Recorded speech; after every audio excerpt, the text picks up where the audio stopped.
Hello and welcome to the next episode of my channel where I'll be taking up part 2 of the lesson Making of a Scientist. You should first go and watch the first part so that you are in continuity with this part.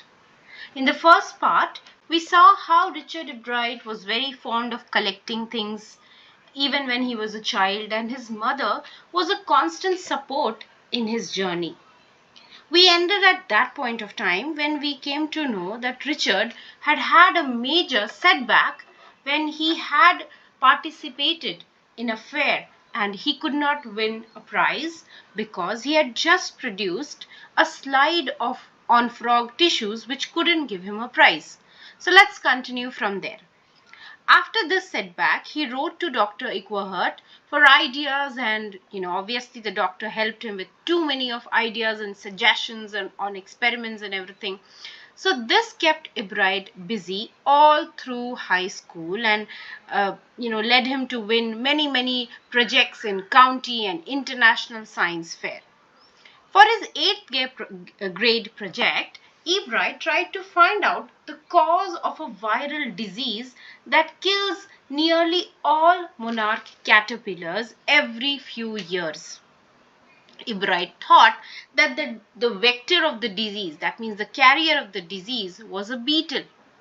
So he tried raising these caterpillars in the presence of the beetles so that to prove that the beetles actually are affecting the caterpillars. But he didn't get any real result.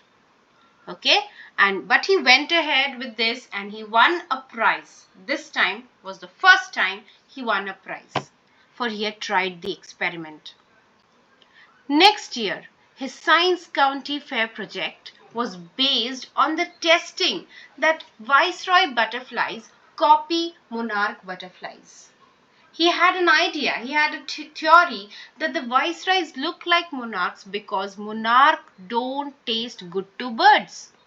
Okay, so in order to save themselves from the birds, in order to save themselves from becoming a food of the birds, the viceroys copy the monarch butterflies.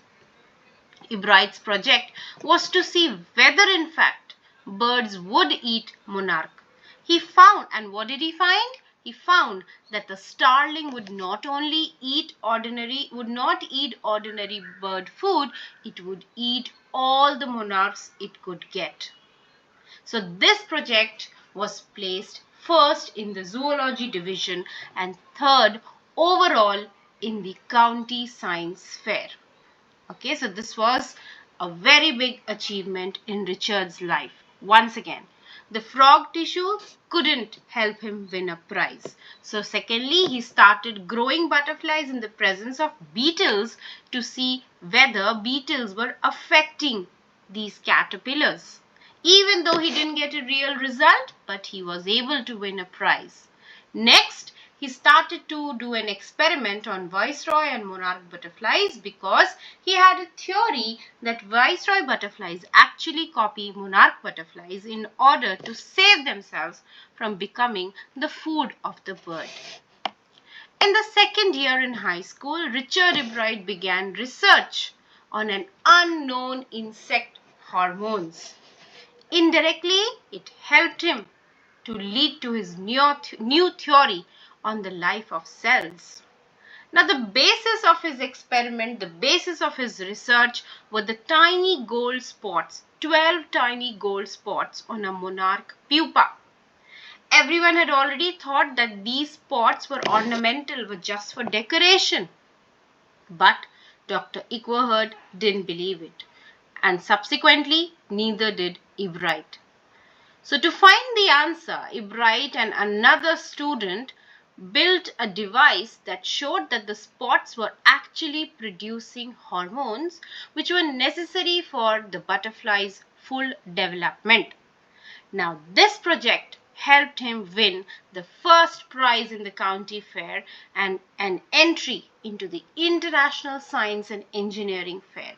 So what can we see? That Richard Ebright's progress was not a very brisk one. It was very slow and very steady, but he kept on trying and trying. As a high school junior, Richard Ebright continued his advanced experiments on the monarch pupa, and this year his project won first place in the International Science Fair. In his senior year, he went a step further and he started growing cells from a monarch's wing in a culture and showed that the cells would divide and develop into normal butterfly wing scales only if they were fed with the same hormone which these gold spots were producing. Okay, and obviously he won the first place for zoology at the International Fair. Ebright then joined Harvard University and he started doing more and more work on these hormones which were produced from these gold spots. And a year later, during his junior year, Ebright got the idea for his new cell theory about cell life from these hormones. It came while he was looking at the X-ray photos of the chemical structure of a hormone, and he was able to produce the blueprint of its DNA. Again, a very, very big achievement in the path of Richard Ebright. Ebright and his college roommate James R. Wong worked all the night drawing pictures and constructing plastic models of molecules to show how it could happen. And together they later wrote the paper and explained the theory. The same theory which was published in the magazine when Richard Ebright was just 22 years old. Now, Richard Ebright graduated from the Harvard with the highest honors, which was second in the class of 1510.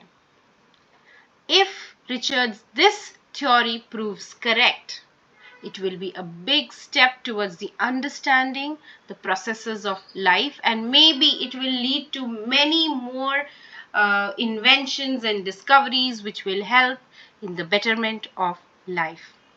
Now, it's not that Richard Ebright is just a nerd who is only into studies and everything. He was a champion debater and a public speaker, a good canoeist, and an all-round outdoor person. He's also an excellent photographer, and particularly he takes photos of nature and scientific exhibits. Even in high school, Richard Ebright was a A student. He got A in everything. He was even good in debating and in Model United Nations clubs. He also found someone to love, to admire. According to Richard A. Wehrer, his social science teacher and advisor, Richard was a perfect person. And according to Ebright, Richard opened a whole new world to him besides science. Richard would always give an extra effort in everything, and that is why he was his teacher's favorite. Richard was competitive. He wasn't interested in winning for the sake of winning to get a prize, but he wanted to do the best in whatever he did. So at last we can say that in order to become a good scientist, you need to have a first-rate mind. You have to add a little bit of curiosity in it and then mix with a willpower and win, and that is how you become an excellent scientist like Richard Ebright. I hope you have understood the chapter. Please like the video.